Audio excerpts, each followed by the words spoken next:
today we're working on the two tanks that are right behind me over there. Let's take a closer look at them. But we're working more on this tank. This tank I just want to do some maintenance, water change. It looks a little bit cloudy right now. I think it might be going through a bacterial bloom or something like that, because I did change out the filters. We're not using canister filters anymore, but just small little hang-on back filters, which, yeah, it's canister filters are definitely better for planted tanks like this, but I just want to use hang-on back filters. And this tank right here, I really want to change out. So I mentioned in the last video that I want to take the rocks out of the scape. These are Manton stones, and I love this rock, but this tank will no longer be an Iwagumi. You can see right now it's like the weirdest looking tank. You've got a pot sitting up there. You've got another pot in the back right there with this beautiful Echinodorus. I'll talk more about that later, but those two plants are pretty unique looking plants and I love them. So today we're going to create another kind of Dutch style tank. It's not exactly a Dutch style tank. Like this too, I called a Dutch style tank, but it's not a true Dutch style tank, I think. Well, I'm not entirely sure, but like I'm just raising plants. It's kind of like a farm tank. I just want to propagate some of the cooler species of plants and just, yeah, grow them out. So I want to do the same with this tank. I got some unique plants like this Eichornia right here. And then I've also got some Bucephalandra. I'm not sure if I'm going to use the Bucephalandra. I want to definitely try to propagate some of these Echinodorus, so those will have their own spots. I've also got a nice green tiger lotus back there. You can see some of the bigger leaves have been melting, but we've got some good growth in the center there. So I'm going to definitely be putting that maybe in the middle of the tank, or yeah, I still haven't planned it all out. And then I've got some plants over in here, some Ludwigias, as well as some nice Rotalas that, yeah, we gotta get out of there and plant it into the tank. Before we begin though, let me take you back to a few days ago when I got this tank all set up. It's looking amazing. Remember a couple days back, we had a rack just sitting right here. That rack actually, this one, yeah, I temporarily just placed it right there, but I'm gonna be taking that thing down in the next few weeks. But we had that rack sitting here and it's kind of like blocking the view, but now you can see the center area is kind of clearing up. Now we just have one more tank to place here, and that's the 4-footer tank. So right here we're going to have a 4-foot tank. One of those tanks, I'm planning on putting the planted tank in that spot, and then the African cichlid tank, which is covered in algae right now, will be against that wall over there. So yeah, let me take you back to that day when we got this tank set up. Alright, so today I'm going to be moving this tank right here. I'm so excited because the new stand looks amazing. Take a look at that. And I think I mentioned that I was gonna put this tank over here in this position, but I kind of want this stand over there, so I'm going to have to do some moving about of this whole rack as well in that bottom tank, and it's not going to be an easy task because these tanks are quite heavy, and this one's really heavy because it's got rocks inside, and I don't really want to take it out at this point of time, but yeah, I might have to. I'm not sure. Let's go and see how everything goes.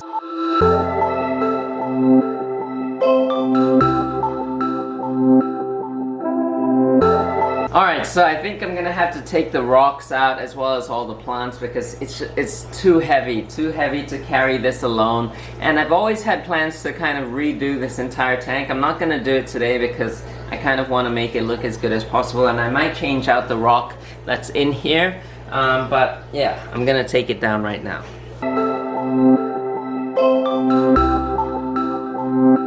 I forgot to mention, this tank is slightly different than a regular tank. It was custom made for one of my neighbors here who used to run a fish shop, and these tanks are drilled through the bottom, so you can see right here.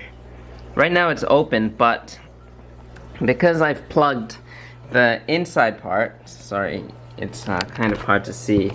There's gravel inside as well as a cap. I've capped it off so that water doesn't leak out because I don't intend on using that valve down there. So yeah, it is kind of different. That's why there's also a hole here, but I might have to cut that thing off, that valve, because the way I've built this stand, I've got a it's kind of tough to explain, but there's a 2x4 going right here, and that thing, that valve, I don't think we'll be able to fit through there. So yeah, it's kind of gonna be tough, but I'll try to make it work somehow. So just stay right here and let's hope for the best.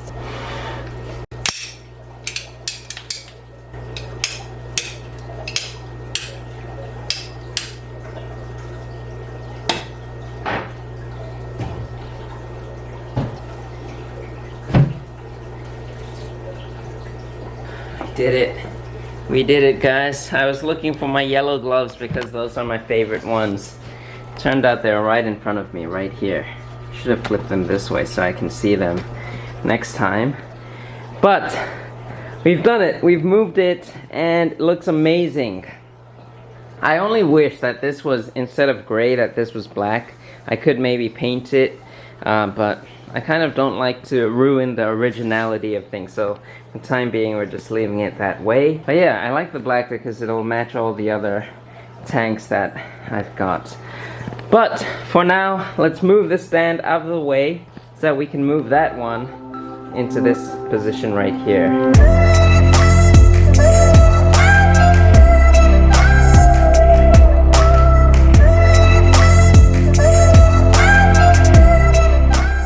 And there it is. Look how good the fish look. I've also changed out the light, so we're not using this little LED light with the white color lights. And yeah, I mean, we've got the 𝗲𝘋𝘂𝘀𝘀 lights right here, so you can see having good quality lights just bring out the colors of the fish so much better. And once we have this whole tank planted, it's going to look incredible. Right now, we've taken out the rocks, we've taken out the driftwood. I am going to rescape this tank in the near future, but for now, we've got other things to work on, so let's get back to the video. And just like that, we're making progress in the fish room, one step at a time. I love the way this tank came out. It looks amazing. I'm so happy with the stand. I've still got to cover the bottom part. I'm gonna put a little wood piece like I did with the other tanks over here, with the other stands over here, so you can kind of see how I've got them covered up like that. So yeah, we'll do the same thing for that. But now back onto the topic of this video, this tank right here. So first of all, I need to mention this as well, but I changed the lights. We used to have the 𝗲𝘂𝘀𝘀𝘀 Slim on here, but I moved that over here, so you can see that's why this tank looks so amazing right now. The colors are so vibrant and it looks great. But the 𝗲𝘂𝘀𝘀𝘀, the regular one with the acrylic legs and stuff, this light used to be on that tank over there. But because I want to take that tank down, I've decided to use that light over here instead. And we'll just have two tanks here. I'll be taking that down, moving it out of this room, and I'm still going to set it up. And I've got some secret plans for it, but yeah, we'll see what happens to that in the future. So let's go on. Let's start by taking out some of the plants that are in this tank. We're going to dismantle it step by step. I'm going to try to get rid of as much of this algae and bladderwort as possible. First, I'm going to try to take out as much of the stuff that I possibly can, like these loosely planted stuff, like the Bucephalandras and stuff. And then in a short moment, things are going to get messy once I start pulling this carpet of Tenellus and hairgrass out. We've also got the Echinodorus.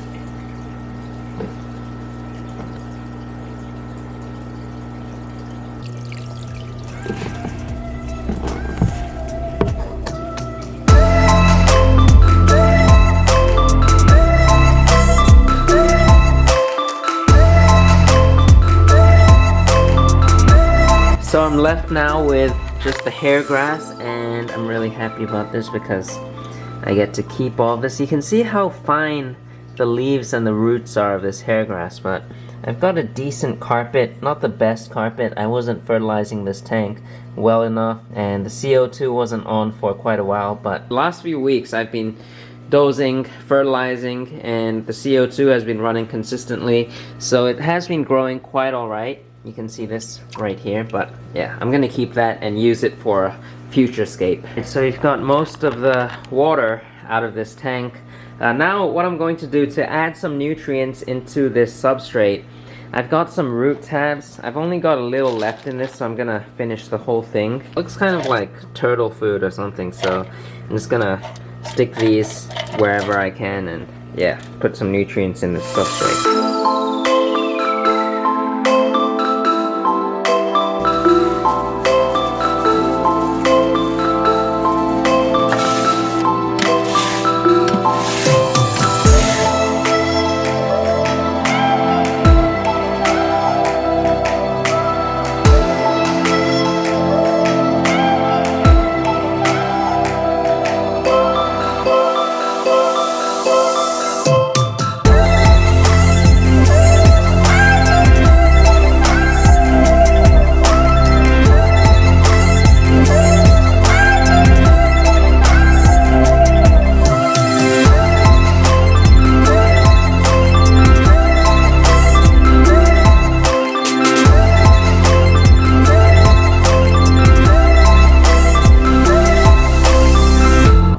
And there we have it. The tank is all planted and I'm so excited to see how all these plants grow. I'm guessing the first few days and weeks we might get a few melts. I've planted some cryptocorn green gecko in the mid section over there, and we've also got crypt pink flamingo right here in the front. I'm guessing that might melt a little bit. I did plant some crypt pink flamingo in this tank and it melted and didn't grow back, so I'm really hoping that that one there survives. But this tank is also looking much better. We've got some plants just floating in there. I've got a stem plant, a pretty rare stem plant that my friend gave me here. It's Rotella macrandra mini variegated, but right now it's kind of hard to see. But yeah, I'm just floating it in there and it's growing perfectly fine like that, so I want it to grow a little bit more before I plant it into the tank. But you can see this tank is looking better as well. I've trimmed some of the plants that were like growing way too tall. When I mentioned about the cloudy water in the start of this video, I think it's more green water because I mentioned I was fertilizing this tank and I have been doing that every day, but my water changes have not been enough, I'm guessing. So I'm thinking that it might be the start of green water, and I really don't want that to happen to this tank right here, so I've got to keep up with the water changes moving forward. But this tank right here, this is a green water tank that I'm quite happy with because I want to try to use this to raise some baby fish up in the future. But yeah, everything is looking so nice now, and I kind of wish the background was black on this tank to match that tank, but it's not a big deal. I gotta say though, I'm most excited about this plant, the Echinodorus Iguazu. If I can grow this plant well in here, I'm gonna take it out and hopefully set up another tank of the same size, and I want a tank just full of that plant, just only that plant. It'll look amazing. Just look at that color. There's no other plant that has that amazing green color except for this one. This is a similar one, except the leaves, I think this stays smaller. This one actually gets quite big, but it doesn't grow tall, so it's a beautiful looking plant, and I'm so excited about that. As always, I hope you enjoyed today's video. Be sure to subscribe for more updates on the fish room, and I'll see you guys next time.